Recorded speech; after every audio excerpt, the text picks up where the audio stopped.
Hello बच्चों। तो घर पे एंजॉयमेंट सही चल रहा है या नहीं? अब तो बहुत सारे बच्चों के कॉल आने लग गए, मतलब सर स्कूल कब खुलेगा। काफ़ी +2 वाले बच्चे भी बेचारे परेशान हो गए, कह सर स्कूल खुलवा दो, स्कूल खुलवा दो। तो बेटा देखो, स्कूल तो जब खुलेगा, अभी तो कुछ कह नहीं सकते, क्योंकि स्कूल तो लास्ट है। लास्ट का मतलब समझ रहे हो ना, जब सब कुछ खुल जाएगा उसके बाद स्कूल खुलेगा, उससे पहले स्कूल खुलना इम्पॉसिबल है। तो थोड़ा सा टाइम को सही से इस्तेमाल करेंगे तो कहते हैं ना, इतनी छुट्टियाँ मिल गई जैसे कभी ज़िंदगी में उम्मीद नहीं की थी। नहीं, पर कहोगे सर कहाँ छुट्टी, हम तो सारे दिन लेक्चर में ही लग जाते हैं, कभी जूम मीटिंग और कभी लेक्चर देखो और कभी नोट्स बनाओ और कभी कुछ। हालांकि अभी जैसे मेरे को पता है कि सारे बच्चे नोट्स बना भी नहीं रहे, कुछ बच्चे ऐसे हैं कि जो लापरवाह हैं वो तो नहीं कर रहे हैं, जो बिल्कुल कहते हैं ना सिंसियर हैं वो अपना काम ढंग से कर रहे हैं। ठीक है, तो मैं ये कहूँगा कि भाई आपके पास समय देख लिए सबके लिए एक जैसा ही है, ज़्यादा आपके पास समय है नहीं किसी के पास भी, तो समय का सही इस्तेमाल करें और ज़्यादा इतना पैनिक होने की ज़रूरत नहीं किसी चीज़ को लेके। ठीक है, आज देखो बेटे, हम लोग जो डिस्कस करने वाले हैं वो डिस्कस करने वाले हैं बोर थ्योरी। ये जनरली आती है फिजिक्स में। क्या आती है? बोर थ्योरी आती है। तो फिजिक्स में आपके पास जब बोर थ्योरी आएगी तो बोर थ्योरी देखो कहती क्या है, हम लोग बहुत जिक्र करेंगे बोर थ्योरी का। Bore theory of hydrogen atom. Bore ने क्या क्या कहा था, हमारे पास एक क्या था, एक सिंगुलर ऑर्बिट था इस तरह से, ये इसका न्यूक्लियस था, इस न्यूक्लियस से यहाँ तक के डिस्टेंस को हम लोग रेडियस बोलते थे। ठीक है, इसके कोई जैसे यहाँ पे के पास अलग अलग सर्कुलर ऑर्बिट होंगे इस तरह से, 1 2 3, राइट, ये हम लोग और ले लेते हैं यहाँ पे इस तरह से। ठीक है, तो इस तरह के सर्कुलर ऑर्बिट होंगे, आपने नाम दिया था इसको K सेल का, L सेल का, M सेल का, N सेल का, P सेल का। ठीक है, नंबर ऑफ सेल की बात करते हैं तो 1 2 3 4 एंड सो ऑन, ये हम लोग सेट कर रहे थे। तो आपको नंबर ऑफ इलेक्ट्रॉन नहीं पता है, हम लोग पीछे भी 9 10 में पढ़ के आ चुके हैं। हम नंबर ऑफ इलेक्ट्रॉन निकालने के लिए अगर नंबर ऑफ इलेक्ट्रॉन्स निकालते हो तो 2n² का फार्मूला रखते हैं। तो पहले में आपको पता लग जाता है कि यहाँ 2 इलेक्ट्रॉन है, यहाँ आपके पास 8 इलेक्ट्रॉन है, यहाँ 18 है, यहाँ 32 है। तो आपको याद होगा हमने इसको कह के 2 8 8 18 इसको मैजिक नंबर बोला था, जिसको आप लोग इलेक्ट्रॉनिक कॉन्फ़िगरेशन बोलते थे। Magic number, electronic configuration. ठीक है, फिर यहाँ जिक्र हुआ था कि यहाँ पर आपके पास इलेक्ट्रॉन होंगे, इस इलेक्ट्रॉन का अपनी कोई एनर्जी होगा, इसका कोई ओरिएंटेशन होगा। ठीक है, इसका कोई मास होगा। अब जिक्र होगा इनका कि बोर ने एक्चुअल में किन किन चीज़ों के बारे में बताया था। तो इन्होंने जो इलेक्ट्रॉन रिवॉल्व करते हैं कहाँ, कि एक पर्टिकुलर सेल के अंदर, उस सेल में उसकी एनर्जी क्या होगी, उसका ओरिएंटेशन क्या होगा, उसका रेडियस क्या होगा, उसकी वेलोसिटी क्या होगी, कितने स्पीड से वो रिवॉल्व कर रहा होगा, कितने स्पीड से उसका ओरिएंटेशन हो रहा होगा। तो ये सारी बात कहाँ आती है, ये सारी बात बताने वाला कौन था? बोर था, नेल्स बोर था। इन्होंने इन सारी पोस्टुलेट को, देखिए बहुत सारी जगह तो क्या है, ये डायरेक्ट रिजल्ट यूज होते हैं, बहुत सारी जगह आपकी किताबों में डायरेक्ट रिजल्ट यूज कर रखे होंगे। मैं कुछ एक आधे रिजल्ट आपको डिफाइन करूंगा, बाकी रिजल्ट हम लोग टैली कर लेंगे कि हाँ ये रिजल्ट हमारे को गिवन होना चाहिए, पता होना चाहिए कि रिजल्ट कहाँ से आया कहाँ से नहीं आया। एनर्जी का मतलब आपके पास क्या होगा कि भाई आप किसी भी सेल में हो, आप फर्स्ट सेल में हो, भाई न्यूक्लियस के नज़दीक है, फर्स्ट सेल में है तो उसकी एनर्जी क्या होगी, सेकंड सेल में है तो उसकी एनर्जी क्या होगी, थर्ड में है तो उसकी एनर्जी क्या होगी, फोर्थ में तो उसकी एनर्जी क्या होगी।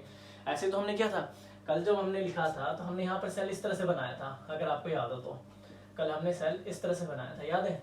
तो हमने इसको N1 कहा था, इसको 2 कहा था, 3 4 5 6 7, आप 7 से फर्स्ट पे आ रहे थे, फिर 6 से फर्स्ट पे, फिर फर्स्ट पे, फिर फर्स्ट पे, फिर फर्स्ट पे, ये चल रहा था हमारे पास। क्लियर है? अब हमारे पास क्या होगा, अब हमारे पास सेक्शन हम लोग इस तरह से लेके चलेंगे। ये और ये सिमिलर बात है कि हम लोग लास्ट से पहले वाले सेल में आएंगे, तो लास्ट से पहले वाले सेल आप लोग इनकी बात करोगे, फिर लास्ट से आपके पास सेकंड, फिर थर्ड, फिर इस तरह से हम लोग यहाँ पे चलते थे। अब यहाँ से होगा कि आपको पता है कि भाई सर यहाँ से इस न्यूक्लियस के बारे में बात करें तो इसको आप लोग जनरली किसके नाम देते हो, रेडियस का नाम देते हो। तो हम लोग जब यहाँ डिस्कस करेंगे तो हम लोग रेडियस के बारे में डिस्कस करेंगे, जिसको हम लोग क्या नाम देंगे आगे चल के, बोर रेडियस का। कि अगर आपको यहाँ से यहाँ तक का डिस्टेंस कैलकुलेट करना हो तो हाउ टू कैलकुलेट डिस्टेंस। ठीक है, इस इलेक्ट्रॉन की अगर एनर्जी निकालनी हो तो एनर्जी के लिए आपके पास फार्मूला बन जाएगा, आपके पास क्या, 2 pi square m e raise to power 4 n square और एच स्क्वायर। तो ऐसे फार्मूले जब बनेंगे तो उनका मॉडिफिकेशन हमारे पास क्या क्या रिजल्ट को ड्राइव करेगा, कैसे हम लोग वेलोसिटी निकालेंगे, कैसे हम लोग रेडियस निकालेंगे। हालांकि ये सारी चीज़ें आपके पास गिवन होती है, ये सारी चीज़ें आपको गिवन मिल जाएंगी, सारी चीज़ें आपको दे रखा होगा कि भाई इस चीज़ को इस तरह से टैली करना है, इसको इस तरह से टैली करना है।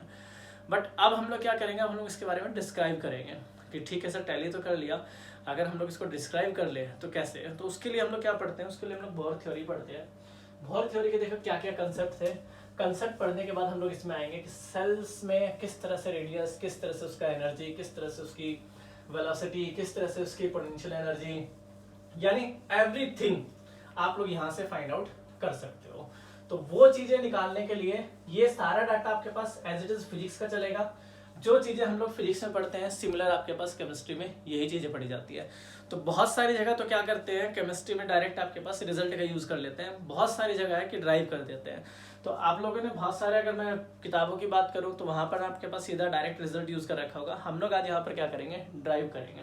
तो देखिए फर्स्ट पोस्टुलेट की अगर बात करते हैं, पहला पोस्टुलेट कि बोर थ्योरी का अगर हम लोग पहले पोस्टुलेट की बात करते हैं तो क्या था, कहता है कि electron continuous revolving in their respective orbit and without losing the energy, and each orbit is associated with the definite energy is called energy level। यानी इन्होंने कहा कि भाई ये जो आपके पास सर्कुलर ऑर्बिट बन रहा है, इसके अंदर जो इलेक्ट्रॉन रिवॉल्व कर रहे हैं, जो इलेक्ट्रॉन आपके पास यहाँ पर है, इनकी कोई ना कोई तो एनर्जी होगी। भाई अगर आप करें आपके पास ये घूम भी रहे हैं वहां पर, मान लीजिए मैं भाग रहा हूँ, अब भाग रहा हूँ तो अपने पास कोई ना कोई एनर्जी तो लूज करूंगा, क्योंकि मेरे को भागने के लिए क्या चाहिए, फ्यूल चाहिए। तो मैं खाना खाता हूँ, जब मैं भागता हूँ तो वहां एनर्जी का लॉस होता है। तो आपको देखा होगा जब मैंने यहाँ एनर्जी लिखा, तो एनर्जी लिखने के लिए मैंने -2 पाई स्क्वायर या pi square m e 2 pi square m e raise to power 4 और एन स्क्वायर एच स्क्वायर ये रखा था मैंने, ठीक है। तो अगर आपने देखा हो तो मैंने यहाँ माइनस साइन का इस्तेमाल किया था। तो माइनस साइन का मतलब क्या है कि यहाँ से कोई ना कोई एनर्जी आपके पास लॉस होगी। कब, जब क्या होगा, जब इलेक्ट्रॉन रिवॉल्व करेंगे अपने ऑर्बिटल में, अपने ऑर्बिट्स के अंदर। तो अगर हम लोग यहाँ बात करें इनकी, तो हम लोग यहाँ एनर्जी डिफाइन करेंगे। तो एनर्जी में हम लोग डिफाइन करेंगे इस चीज को, तो इसको हम लोग नाम देते हैं एनर्जी लेवल। क्या नाम देते हैं आपके पास, एनर्जी लेवल का, कि हम लोग नाम देंगे इसका एनर्जी लेवल। तो एनर्जी लेवल को हम लोग इसे रिप्रेजेंट करेंगे, उसके लिए हम लोग स्पेसिफिक फार्मूला लिखेंगे, आगे चल के भी हम लोग और ड्राइव करेंगे फार्मूले को। तो यहाँ पर तो फिलहाल आपके पास ये हो गई। फर्स्ट पोस्टुलेट होगा कि अगर आपके पास किसी इलेक्ट्रॉन की बात करता है किसी सर्कुलर ऑर्बिट के अंदर, वो रिवॉल्व होता है, तो कहता है कि वहां कोई ना कोई एनर्जी लॉस होगी, जिसको हम लोग किससे दिखाते हैं, एनर्जी लेवल से दिखाते हैं। सेकेंड पॉइंट की अगर बात करते हैं, तो अगर हमने यहाँ बात कर दी किसकी, सबसे पहले बात कर दी किसकी, एनर्जी लेवल की, कि एनर्जी लेवल यहाँ पर क्या होगा। सेकेंड थिंग की बात करते हैं, तो सेकेंड थिंग है एंगुलर मोमेंटम। एंगुलर मोमेंटम सबको पता है कि mvr is equal to angular momentum and the electron in his orbit, जिसको हम लोग क्या कहते हैं, क्वांटाइज। तो आपके पास एक फार्मूला बनेगा कि mvr is equal to nh upon में 2 पाई। क्या बोल रहा हूँ, mvr is equal to nh upon में 2 पाई। पाई वही 22/7 होगा, h यहाँ पर प्लैंक कांस्टेंट होगा, जिसकी वैल्यू आप सबको पता है कि ये फिक्स होगी, ये ध्यान रखने फार्मूला बहुत काम का आएगा, ठीक है। -34 एन यहाँ पर नंबर ऑफ ऑर्बिट होंगे, जो सर्कुलर ऑर्बिट में दिखा रहा हूँ आपके पास। m आपके पास मास ऑफ इलेक्ट्रॉन होगा, मास ऑफ इलेक्ट्रॉन। v आपके पास क्या होंगी, वेलोसिटी होंगी, और r आपके पास क्या होगा, रेडियस होगा। ये सारी बातें हमें पहले से पता होना चाहिए। तो ये हम लोग क्या कह रहे हैं, क्वांटाइज्ड। क्वांटाइज का मतलब यहाँ पर क्या होगा, जैसे जो सर्कुलर ऑर्बिट है, इसके लिए एंगुलर मोमेंटम अलग, इसके लिए अलग, इसके लिए अलग, इसके लिए अलग, इसके लिए अलग। तो इन्होंने क्या कर दिया, इसको आपके पास NH अपॉन में 2 पाई से डिनोट कर दिया। आगे जैसे जैसे बढ़ते चले जाएगा हम लोग इसको एक्सटेंड करते चले जाएंगे। आपको तो ध्यान में सिर्फ ये रखना है कि mvr इज इक्वल टू आपके पास क्या होता है, NH अपॉन में 2 पाई। हालांकि मैं इसको प्रूव भी करूंगा आपके पास आगे चल के कि एक सर्कुलर ऑर्बिट से हम लोग सर्कल का सर्कमफ्रेंस लेके चलेंगे कि 2 पाई r होता है। तो यहाँ से हम लोग इसको डिफाइन भी कर सकते हैं कि अगर हम लोग इसको लेके चले कि सर इसको डिफाइन करना हो, तो मैं इसको डिफाइन भी कर दूंगा। क्योंकि यहाँ से अगर हम लोग बात करें तो इनकी जो आपके पास वेव सर्कुलर ऑर्बिट में क्या होगा, number of wave, number of wave क्या होगा, लैम्डा। और लैम्डा आप सबको पता है क्या होता है आपके पास, अगर हम लोग बात करें c/न्यू, यही लेके चलते हैं, या फिर हम लोग लेके चलते हैं अगर आप लोग बात करते हो E इज इक्वल टू hc/लैम्डा। तो अगर लैम्डा निकालोगे तो यहाँ से डिफाइन कर सकते हो। या फिर आप लोग लैम्डा को सीधा भी ले सकते हो कि सर आपके पास लैम्डा ही क्या हो सकता है। तो अगर मैं यहाँ लैम्डा की वैल्यू पुट करता हूँ तो मेरे पास क्या हो जाएगा, वैल्यू निकाल सकते हो। तो यहाँ जो सी है ना, ये आपके पास एच न्यू की बात कर रहे हैं, इसको डायरेक्ट लिख लेते हैं कि मेरे पास लैम्डा इज इक्वल टू क्या था, या nu is equal to h c by lambda, या आप लिख सकते हो सी इंटू में न्यू। ये हमारे पास लैम्डा का एक रिलेशन था, तो हम लोग यहाँ पर लैम्डा की वैल्यू रख सकते हैं डायरेक्ट, वहाँ से आप लोग इसको मॉडिफाई कर सकते हो। ठीक है, बस ये याद रखना, यहाँ पर जो सी है ये वेलोसिटी को रिप्रेजेंट करेगा आगे चल के। ठीक है, जैसे हम लोग सी बाई न्यू रख रहे हैं, वो आपके पास आगे चल के वेलोसिटी को रिप्रेजेंट कर देगा, वहाँ से भी आप मॉडिफाई कर सकते हो इन चीज़ों को।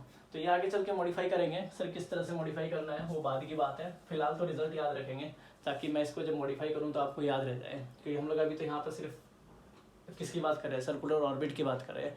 आगे जाके जब यहाँ वेव बनाएंगे तो सर्कल का सर्कमफ्रेंस 2πr, और ये आपके पास कितने हो गए, नंबर ऑफ वेव्स कितने हो गए, n लैम्डा। लैम्डा की वैल्यू पुट करके आप तुरंत निकाल सकते हो। तो ये तो चलो बाद की बात है, इसको हम लोग बाद में डिस्कस करेंगे, बट पहले आपको पता होना चाहिए कि MVR equal to NH upon में 2π होगा। और ये क्या हो गया, ये आपके पास क्वांटाइज्ड वैल्यू होगी, क्या होगी, क्वांटाइज्ड वैल्यू होगी। थर्ड पॉइंट की अगर बात करते हैं तो थर्ड पॉइंट इन्होंने क्या कहा है, थर्ड पॉइंट इन्होंने कहा कि एनर्जी इज इमिटेड और absorb by the atom when electron move, किस पे, कहता है कि one energy level to another energy level. कि अगर आप एनर्जी लेवल की बात करते हो En की या A की, तो En2 माइनस N1 ये रख सकते हो। तो आपको पता है कि एनर्जी की अगर हम लोग बात कर रहे हैं तो एनर्जी का डाटा हमारे पास किसके इक्वल था, तो आप सबको पता है कि HC बाय लैम्डा, क्या था, HC बाय लैम्डा। तो यहाँ से आपको पता है कि भाई डेल्टा ई की बात करें तो HC बाय क्या था, लैम्डा था। तो इस चीज को डिफाइन करने के लिए हम लोग क्या कर सकते हैं, अगर एनर्जी निकालना हो तो H की वैल्यू फिक्स है, C की वैल्यू फिक्स है, और न्यू आपके पास लैम्डा की वैल्यू फिक्स है। आप यहाँ से भी आप लोग निकाल सकते हो एनर्जी के टर्म्स, क्योंकि आप लोगों ने क्या कहा था, जब वेव नंबर था तो वेव नंबर हमारे पास क्या था, तो आप लोग वेव नंबर लिख रहे थे सर, वेव नंबर 1/λ था।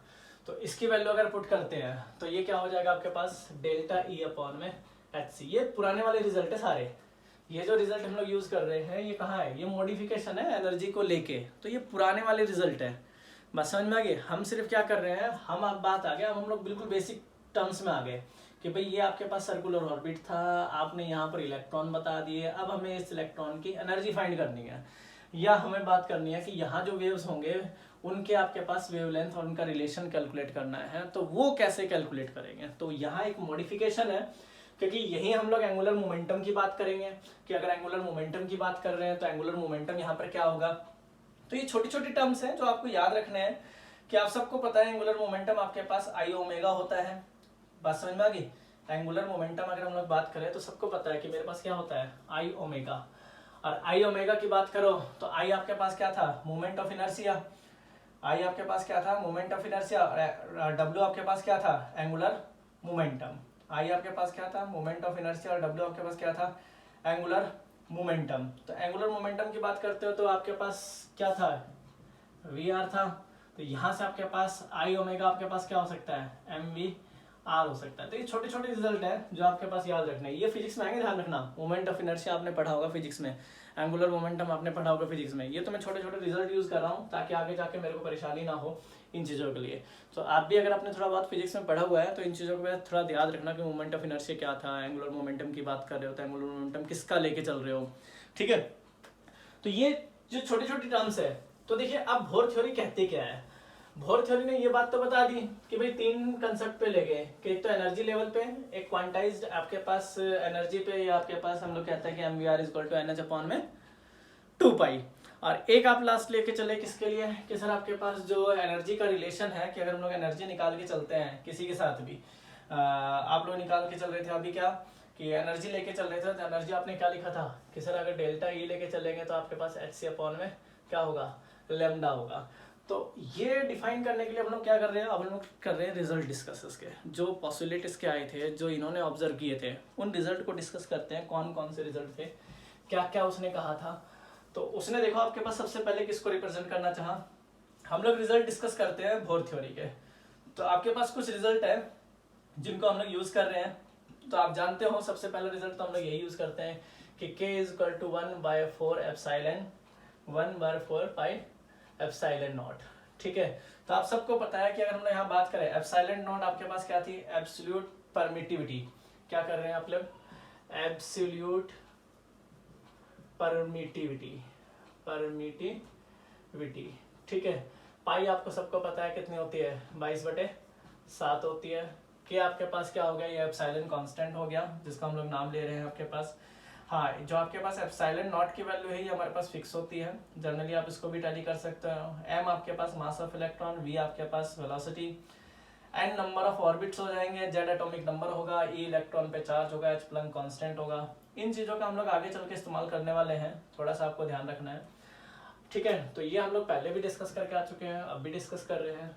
अब जो मेन कहानी है यहाँ से स्टार्ट होती है, बोहर थ्योरी। जो बोहर थ्योरी है वो सबसे पहले पर्टिकुलर जो आपके पास कंसेप्ट आ रहा है वो यहाँ से स्टार्ट होता है एज इट इज़। ठीक है, तो अब हम लोग यहाँ डिस्कस करते हैं रेडियस के बारे में। रेडियस के बारे में क्या कि ये न्यूक्लियस, इसके सराउंडिंग है सर्कुलर ऑर्बिट। अब हम लोग जिक्र करेंगे इस रेडियस का। ठीक है, तो रेडियस को दिखाने के लिए हम लोग क्या करते हैं, हम लोग जिक्र करते हैं यहाँ पर एक छोटा सा कंसेप्ट लिखता हूँ, आपको वहाँ से क्लियर हो जाएगा कि यहाँ पर हम लोग एक सर्कुलर ऑर्बिट ले रहे हैं।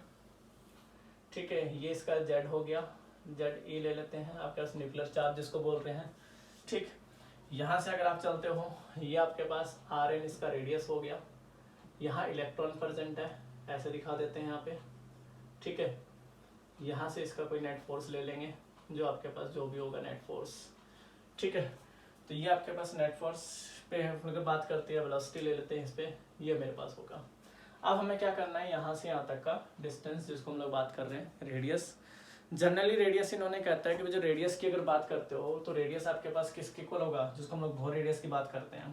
तो ये जनरली होता है आपके पास r n is equal to n square a naught और अपान में जेड स्क्वायर। ये आपके पास जनरली क्या मिलता है, सॉरी ये आपके पास क्या मिलता है, जेड। जेड आपके पास किसको रिप्रेजेंट करेगा, एटॉमिक नंबर को, एटॉमिक नंबर्स को। ठीक है, ये होगा आपके पास बोहर रेडियस, बोहर रेडियस इसकी वैल्यू फिक्स होगी, अभी बता दूंगा कैसे। ठीक है, एन नंबर ऑफ ऑर्बिट होंगे, नंबर ऑफ ऑर्बिट, ये आपके पास हो जाएगा क्या, रेडियस हो जाएगा किसी nth एटम का। बस समझ में आ गई, हम किसी भी हो सकते हैं, हम यहाँ पे भी हो सकते हैं, यहाँ पे भी हो सकते हैं, यहाँ पे भी हो सकते हैं, यहाँ पे भी हो सकते हैं। ये सारा कंसेप्ट चलता है हाइड्रोजन लाइक पार्टिकल के लिए। किसके लिए चलता है, हाइड्रोजन लाइक पार्टिकल। बस समझ में आ गई, हाइड्रोजन लाइक पार्टिकल्स के लिए सारा कंसेप्ट चलता है। तो उनके लिए अगर हम लोग रेडियस फाइंड आउट कर रहे हैं तो जनरली देखिए ये रिजल्ट होता है हमारे पास। अब इस रिजल्ट को प्रूव कैसे करें, ठीक है, तो हम इसको प्रूव कर देते हैं। देखिए प्रूव का हमारे पास कोई इस्तेमाल नहीं है, ये जस्ट मैं इसलिए प्रूव कर रहा हूँ ताकि आप इसको याद ना रखें, कभी आपको ऐसे प्रूव करना पड़ जाए, गलती से ऐसा कोई पूछ ले कि कहाँ से आया। जनरली तो आपको ये याद रखना है, अगर कोई पूछ ले आपके पास NH सेल का रेडियस, जैसे मान लीजिए मैं आपके पास यहाँ पे हूँ 1 2 3, ठीक है, इस A0 की वैल्यू आपके पास फिक्स होगी, इसकी होती है 52.9 आपके पास पिकोमीटर, 52.9 पिकोमीटर, ये आपका 0.9 एंगस्ट्रॉम, 52.9 पिकोमीटर। अगर एंगस्ट्रॉम में रखते हो तो 0.529 एंगस्ट्रॉम या 0.52 एंगस्ट्रॉम भी रख सकते हो, आपकी मर्जी है। तो अगर मान लीजिए हमारे पास पहला सेल है, दूसरा सेल है और तीसरा सेल है, मान लीजिए थर्ड सेल के लिए रेडियस निकलवा ले, थर्ड सेल के लिए रेडियस निकलवा ले, तो थर्ड सेल के लिए अगर रेडियस निकलवा लोगे तो n कितना हो गया 3, A0 की वैल्यू मिल गई।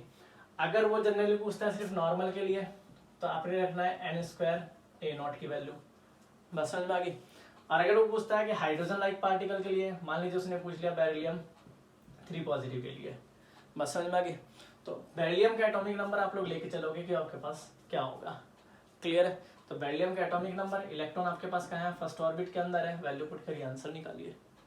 समझ में आ गया, ये तो जस्ट रेडियस का कंसेप्ट है जो आपको पता होना चाहिए। अब एक्चुअली हम लोग निकाल रहे हैं सर ये रेडियस का फार्मूला बना कहाँ से है। देखिए कैसे बना है, आप इसको डिफाइन करके चलेंगे तो आपको इजी रहेगा, सर हम लोग इसको किस तरह से डिफाइन करें। तो मान लीजिए मैं आपके पास यहाँ रख देता हूँ ताकि हमारे को दिक्कत ना हो रेडियस निकालने के लिए, ठीक है। अब यहाँ पर हम लोग कंसेप्ट लेके चल रहे हैं, देखिए क्या कह रहा है, ये कह रहा है आपके पास द हाइड्रोजन एटम, कोई भी हमारे पास है hydrogen like particle, helium positive हो सकता है, लिथियम पॉजिटिव हो सकता है, आपके पास बेरिलियम 3 पॉजिटिव होता है, हो सकता है, जेड आपके पास प्रोटॉन होगा जिसको एटॉमिक नंबर से डिफाइन करेंगे, ठीक है। And outside the nucleus represent the so, जैसे हम लोग यहाँ पर इसको रिप्रेजेंट कर रहे हैं।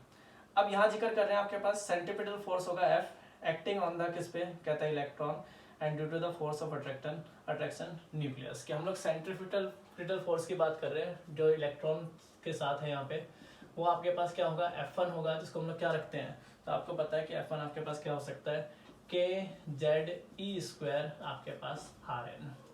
क्या रख रहा हूँ आपके पास, इस Rn को आप इस तरह से रख लेना ताकि कंफ्यूजन ना हो, कोई आपके पास मिस्टेक ना हो जाए। ये हमारे पास गिवन है। सेंट्रीपिटल फोर्स अगर आप लोग निकालते हो तो उसका जनरल फार्मूला आपके पास क्या होता है, कि वही आपके पास कांस्टेंट है, Z एटॉमिक नंबर, E आपके पास नंबर ऑफ इलेक्ट्रॉन, R आपके पास है रेडियस को रिप्रेजेंट कर रहा है। ये हमारे पास किसकी बात कर रहा है, सेंट्रीपिटल फोर्स की। किसकी बात कर रहा है, सेंट्रीपिटल फोर्स। आप सुने हो ना, सेंट्रीफ्यूगल और सेंट्रीपिटल फोर्स, धागे में रस्सी लेके इस तरह से बांधो, घुमाओ इसको, दैट इज सेंट्रीपिटल फोर्स। ठीक है, अंदर की तरफ आएगा तो सेंट्रीपिटल, बाहर चला गया तो सेंट्रीफ्यूगल। तो यहाँ अगर जिक्र करते हो तो हमारे पास सेंट्रीपिटल फोर्स क्या है, तो आप कहोगे आपके पास सर कितना दे रखा है, kZe² और सेंट्रीफ्यूगल फोर्स की बात करोगे जो आपके पास बाहर की तरफ लग रहा होगा F2, वो कितना हो जाएगा, तो वो हो जाएगा आपके पास mv² और आपके पास Rn। ठीक है, जब आपको पता है कि जब ये दोनों रुक जाएंगे तो एक ऐसे पॉइंट आएगा जहाँ ये इक्विलिब्रियम में आ जाएगा। इक्विलिब्रियम में आ जाएगा तो क्या कहोगे, F1 = F2, तो दोनों को इक्वल रख दो। तो दोनों को इक्वल रखते हैं तो क्या आएगा, kZe² आपके पास Rn, ये आ जाएगा mv² और Rn। बस समझ में आ गई, क्या आ जाएगा आपके पास, mv² और Rn। अगर हम लोग इनका यहाँ जिक्र करके चलते हैं कि सर आपके पास, सॉरी ये आपके पास स्क्वायर में है, थोड़ा ध्यान रखना आपके पास कहीं गड़बड़ ना हो जाए, कहीं कैलकुलेशन फिर गड़बड़ा जाएगा। ठीक है, तो ये आपके पास आता है तो इसको मॉडिफाई करना।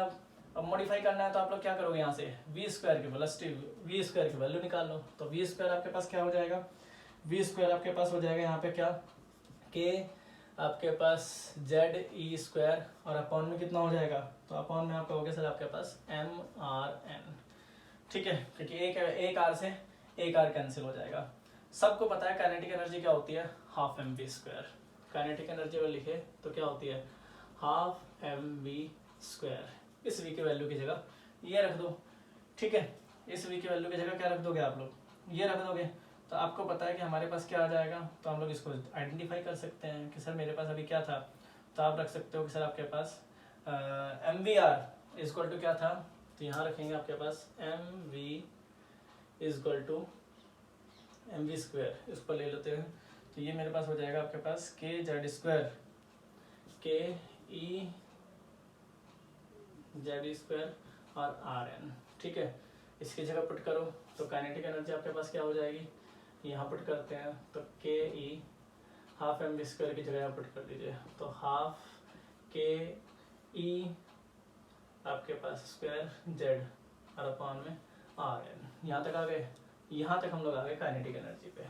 ठीक है, सिंपल मॉडिफिकेशन है, ध्यान रखना छोटी छोटी चीज़ें हैं, डायरेक्ट हम लोग रिजल्ट पे नहीं आ सकते, ताकि आपको पता रहे कि भाई हम लोग लेके कहाँ से आ रहे हैं। अब एंगुलर मोमेंटम आपके पास क्या था, तो एंगुलर मोमेंटम सबको पता है क्या था हमारे पास, इसको हटा देते हैं ताकि रिजल्ट आपके पास डिफाइन होने लग जाएगा। देखिए एंगुलर मोमेंटम क्या लेके आए थे, तो एंगुलर मोमेंटम आप सबको पता था mvr = nh अपॉन में mvr = nh अपॉन में 2π। अब यहाँ से हम लोग क्या करेंगे, यहाँ से आप लोग जो इसकी है ना वेलोसिटी, वो आप फाइंड कर लोगे। तो वेलोसिटी फाइंड करो आप, तो वेलोसिटी फाइंड करते हो तो वेलोसिटी क्या हो जाएगी, वेलोसिटी = nh πh और mRn। ये आ गया, ये किसकी वैल्यू आ गई, v की वैल्यू आ गई, जिसको हम लोग क्या नाम दे रहे हैं, वेलोसिटी। स्क्वायरिंग कर लो both side, squaring both side, दोनों साइड स्क्वायरिंग कर लो, स्क्वायरिंग बोथ साइड, दोनों साइड स्क्वायर करो, तो v² n² h² 4π² m² Rn²। कर लिया स्क्वायरिंग बोथ साइड। तो जैसे आप स्क्वायर करके चलते हो तो आपके पास ये वैल्यू किसकी इक्वल आ जाएगी, तो इसको आप रख दो किसके साथ, v² की वैल्यू हमारे पास पहले से गिवन थी, v² के साथ हम लोग इसको आइडेंटिफाई कर लेंगे। तो v² के साथ अगर आइडेंटिफाई करते हैं तो देखिए आपके पास क्या बनेगा यहाँ पे, कि सर हमारे पास ये तो पहले से था कि kZe² Rn, ये तो पहले से था हमारे पास, ये रहा ठीक है, एम वी आर, तो वी स्क्वायर की जगह आप लोग इसको रख लो बस, ठीक है। एम आपके पास एज इट इज है, वी आर इसके स्क्वायर की जगह रखोगे तो हमारे पास क्या बनेगा, तो इसको हम लोग आइडेंटिफाई कर लेते हैं किस तरह से। सर यहाँ पर अगर मैं ये रखूँ तो ये तो मेरे पास हो जाएगा n square h square pi m square, ठीक है, और आर एन का स्क्वायर, ये हो गया। यहाँ भी आपके पास क्या आ जाएगा, एम आ जाएगा। तो यहाँ से हम लोग इसको आइडेंटिफाई कर सकते हैं पूरे को कि इजिली आपके पास आर एन की, अगर आप लोग आर की वैल्यू निकालते हो तो आर आपके पास क्या हो जाएगा, तो आर की वैल्यू निकाल लो भाई। यहाँ से आर एन की वैल्यू अगर निकालते हो तो n square h square 4 pi square, ठीक है, एम स्क्वायर और आर एन का स्क्वायर, ये लेके चलेंगे, ठीक है। H square n square 4 pi m k e Z और निकल गया ना, k e Z m square k Z e square, ये लेके चलेंगे, ठीक है। तो यहाँ से आपके पास ये वैल्यू आती है जो आपके पास क्या होगी, एक कांस्टेंट वैल्यू होगी कि r equal to n square h square 4 pi square m, एक एम कैंसिल हो जाएगा, आपके पास क्या बचेगा कि के जेड ए स्क्वायर, एक एम कैंसिल हो जाएगा ना यहाँ से, ये वाला एम इससे ये वाला एम कैंसिल हो जाएगा। देखो मॉडिफिकेशन है तो थोड़ा सा ध्यान रख के कर रहे हैं, कोई कैलकुलेशन में गड़बड़ नहीं होनी चाहिए, और गड़बड़ हो गई तो फिर नुकसान हमारा है, ठीक है। यहाँ तक पहुँच गए तो आपको पता है कि अगर हाइड्रोजन लाइक पार्टिकल और हाइड्रोजन आपके पास ग्राउंड स्टेट में है और एन की वैल्यू अगर 1 रख दे तो ये जो वैल्यू होगी ना मेरे पास, कि अगर मैं आर एन की वैल्यू रखूँ, एन की वैल्यू 1 पुट कर दूँ यहाँ पे, if n is equal to 1 और जेड इज इक्वल टू 1, तो ये आपके पास R1 होगा, वो क्या हो जाएगा h square 4 pi square m k Z e square, ये आपके पास होगा, ठीक है। किसके लिए, R1 के लिए, कि 4 pi square m square Z square. तो इसको, इस पूरे को हम लोग किसका नाम देंगे यहाँ पे अब, ए नॉट का। क्या नाम देंगे, ए नॉट का। तो ए नॉट का अगर इसको नाम दे रहे हो तो ये क्या हो गया आपके पास, इसको नाम देंगे इसको बोर रेडियस। तो आपके पास जो nth ऑर्बिट के लिए निकालोगे तो nth ऑर्बिट के लिए क्या हो जाएगा, तो आर एन जो हमने लिखा था अभी, क्या लिखा था, आर एन, क्या लिखा था आपने कि एन स्क्वायर ए नॉट, और अगर हाइड्रोजन लाइक पार्टिकल के लिए होगा तो क्या होगा r n n square a naught, और ये होगा जेड। तो ये जनरली हम लोग पढ़ के आए थे अभी मॉडिफिकेशन के लिए, अब हमें ये याद रखना है। देखिए इसमें ज़्यादा कुछ माथाफोड़ी नहीं है, मैं फिर आपको दोबारा एक्सप्लेन कर देता हूँ ताकि आपको दिक्कत ना हो। ये जनरल तुम्हारे लिए ही है कि तुम्हें थोड़ा याद रहे कि ये कहाँ से आएगा। देखिए मुझे रिजल्ट की ज़रूरत है सिर्फ इसकी, हालांकि मैं आपको ये पीडीएफ सेंड कर दूंगा ताकि आपको दिक्कत ना हो, करने में उतारने में दिक्कत ना हो। देखिए हमारे पास क्या था, हम लोग बात कर रहे थे बोर थ्योरी की, अब हम लोग बात कर रहे थे रिजल्ट की। रिजल्ट की मतलब क्या, एक सर्कुलर ऑर्बिट में हाइड्रोजन लाइक पार्टिकल होगा, तो अगर वो इलेक्ट्रॉन रिवॉल्व करता है तो इलेक्ट्रॉन तो हो सकता है इस सर्कुलर ऑर्बिट पे हो, इनफाइनाइट पे भी हो सकता है। तो यहाँ से यहाँ तक का डिस्टेंस क्या था, रेडियस था। तो उसको कैसे निकाले, तो हमने कहा कि भाई यहाँ पर आपके पास 2 फोर्स वर्क कर रहे हैं, आप थ्रेड लो और थ्रेड पे आपके पास क्या करो, एक पत्थर बांध के उसको इस तरह से रोटेट करो। बस समझ में आ गई, जैसे रोटेट करोगे तो 2 तरह के फोर्स क्रिएट होंगे, एक को बोलते हैं सेंट्रीपिटल, एक को बोलते हैं सेंट्रीफ्यूगल। जो बाहर की तरफ लग रहा हो सेंट्रीफ्यूगल, जो अंदर की तरफ आता हो सेंट्रीपिटल फोर्स आता है। बस समझ में आ गई, ये ध्यान रखना आपने। हमने क्या किया, दोनों का फोर्स ले लिया कि सेंट्रीफ्यूगल क्या होगा और सेंट्रीपिटल क्या होगा और सेंट्रीफ्यूगल क्या होगा। जब चीज़ें इक्विलिब्रियम में होगी तो वो क्या होगा, दोनों इक्वल हो जाएंगे। दोनों इक्वल हो गए, रिजल्ट को कंपेयर कर दिया। रिजल्ट को कंपेयर करके हमें पता है अगर क्वांटाइज वैल्यू है तो आपको पता है कि आपके पास M V R is equal to N H upon में 2 पाई, ये हमारे पास क्वांटाइज वैल्यू थी कि अगर हम लोग एनएच सेल के लिए बात करें तो हमारे पास क्या होगा। तो रिजल्ट हमने यहाँ से वी की वैल्यू निकाली, दोनों तरफ स्क्वायर लिया, काइनेटिक एनर्जी आपको पता हाफ एम वी स्क्वायर होती है। एक्सप्लेन करके हम लोग यहाँ कहाँ गए कि इस बोर रेडियस की वैल्यू निकाल ली, जो हमारे पास ये रेडियस था, इसको हम लोग बोर रेडियस बोलते हैं। एच की वैल्यू वही आपके पास कितनी आएगी, 6.62 × 6 10⁻⁻34। 4 आपके पास एक कांस्टेंट वैल्यू है, पाई 22/7 लेके चलोगे। मास ऑफ इलेक्ट्रॉन वही 9.1 × 10⁻31 kg। के आपके पास एप्सिलॉन वाली वैल्यू लेके चलोगे 8.86 × 10⁻, ठीक। जेड आपके पास फिक्स वैल्यू है क्योंकि जेड को हम लोग अलग रख लेंगे, इसलिए हमने जेड को यहाँ अलग रखा है। ये आपके पास इलेक्ट्रॉन पे चार्ज है जो कितना था 1.602 × 10⁻19 कूलाम। तो ये डाटा क्या था, ये डाटा हम लोग पढ़ के आ चुके हैं। तो इसको हम लोग जब सॉल्व करते हैं तो आपको पता है कि जो ए नॉट की वैल्यू है वो कितनी आती है 52.9 पिकोमीटर। ये फिक्स हो गई। अब ये फिक्स हो गई तो सिर्फ एन ही तो चेंज करना है, भाई अभी आप इस सेल में थे, फिर आप ये वाले सेल में आ गए, तो हमने सिर्फ क्या बढ़ाया, सिर्फ n तो बढ़ाया, तो अब ये वैल्यू फिक्स होगी, अब n की वैल्यू बढ़ाते रहो। अगर उसने पूछ लिया लिथियम लाइक पार्टिकल के लिए, तो लिथियम के लिए आगे चले गए। हमें ये हमसे कोई ड्राइव नहीं कराएगा, ध्यान रखना, ये हमसे कोई ड्राइव नहीं कराएगा, ये एज ए जीके है, ये कि +2 में तुम्हारे काम आएगा, ध्यान रख, इस चीज को दिमाग में डाल के चलना। तो +2 में काम आएगा, तो ये डाटा मुझे पता होना चाहिए, इसलिए मैंने एक ही रिजल्ट को डिफाइन किया। हालांकि एनर्जी से लेकर बहुत सारी चीजें आएंगी यहाँ पे, बट हम लोग किन किन चीजों को याद रखेंगे, तो सारी चीजें ना याद रखें, हम लोग एक चीज तो याद रख सकते हैं। तो वो चीज मेन क्या है, वो चीज हमारे पास रेडियस का है। देखिए रेडियस में क्या होगा, मैंने कह दिया आपके पास हीलियम लाइक पार्टिकल का रेडियस निकालो। क्या निकाल रहे हैं, हीलियम लाइक पार्टिकल।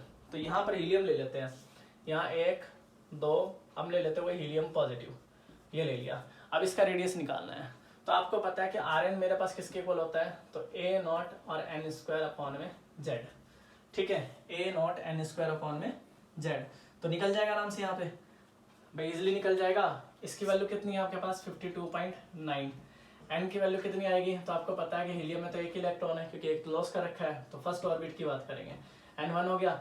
और एटॉमिक नंबर कितना होता है हीलियम का, सबको पता है आपके पास कितना होता है 2, वैल्यू पुट करके रेडियस निकाल लो, बस समझ में आ गई। किसी भी nth की मतलब क्या क्या हो गया, nth का मतलब किसी का भी निकाल लो। वो कहते हैं मान लो आपके पास लिथियम के लिए निकाल लो, लिथियम डाइपॉजिटिव के लिए। हाइड्रोजन लाइक पार्टिकल का मतलब समझते हो ना, जिसमें एक ही प्रोटॉन हो। हाइड्रोजन लाइक पार्टिकल का मतलब क्या हो गया, जिसमें एक ही प्रोटॉन है, यानी जिसका मतलब एक ही इलेक्ट्रॉन है, जिसमें एक ही आपके पास एटॉमिक नंबर की अगर बात करें तो अगर एक ही प्रोटॉन है तो इसमें क्या रखेंगे भाई, रेडियस निकालना है, तो ये 52.9 आपके पास नंबर ऑफ ऑर्बिट देखिए। अब इसमें इलेक्ट्रॉन तो कितने हैं, एक ही, यहाँ रखोगे, जेड कितना हो गया 3, निकाल लो, बस समझ में आ गई। अगर वो कहते हैं आपके पास किसका निकालना है, यहाँ कहते हैं आपके पास बेरिलियम 3 पॉजिटिव का, तो बेरिलियम 3 पॉजिटिव का निकालोगे तो सिंपल वही, ये 52.9 इलेक्ट्रॉन, वही 4 3 निकाल दिए, तो एक कहाँ हो गया, एक ही ऑर्बिट में होगा 1, कितना हो गया एटॉमिक नंबर 4, निकाल लो किसी का भी रेडियस, बस समझ में आ गई। तो nth पार्टिकल का रेडियस निकालने के लिए ये सारी संरचना हमने रची थी, ताकि आपको ये पता लग जाए इसको किस तरह से टैली करते हैं। तो आप पहले इसको पढ़ेंगे, और इसके बाद फिर हम लोग अपना नया लेक्चर लेके चलेंगे इसी में। अब ये 2-3 दिन चलेगा, जिसमें हम लोग इसी के बारे में डिस्कस करने वाले हैं, बोर थ्योरी के बारे में। और बोर थ्योरी जितने अच्छे से, इसलिए आप पहले एक को एनालाइज करके चलना, इसको दिमाग में ऐसे रखना कि भाई ये न्यूक्लियस, और न्यूक्लियस के सराउंडिंग थ्रेड लगा के आपने क्या कर दिया, एक पत्थर बांध दिया। तो पत्थर बांध दिया तो वहाँ 2 तरह के फोर्स क्रिएट हुए, एक सेंट्रीपिटल एक सेंट्रीफ्यूगल, उनके बीच का रिलेशन को ड्राइव करके हमने क्या निकाल लिया, रेडियस निकाल लिया, किसके लिए, nth सेल के लिए, बस समझ में आ गई। तो छोटी छोटी जहाँ चीज़ें टैली करके आगे बढ़ना है इसको। अब फिर चलेंगे अपने नेक्स्ट लेक्चर में, जो हमारे पास वेलोसिटी, एनर्जी, इनको निकाल के हम लोग आगे चलेंगे। Thank you.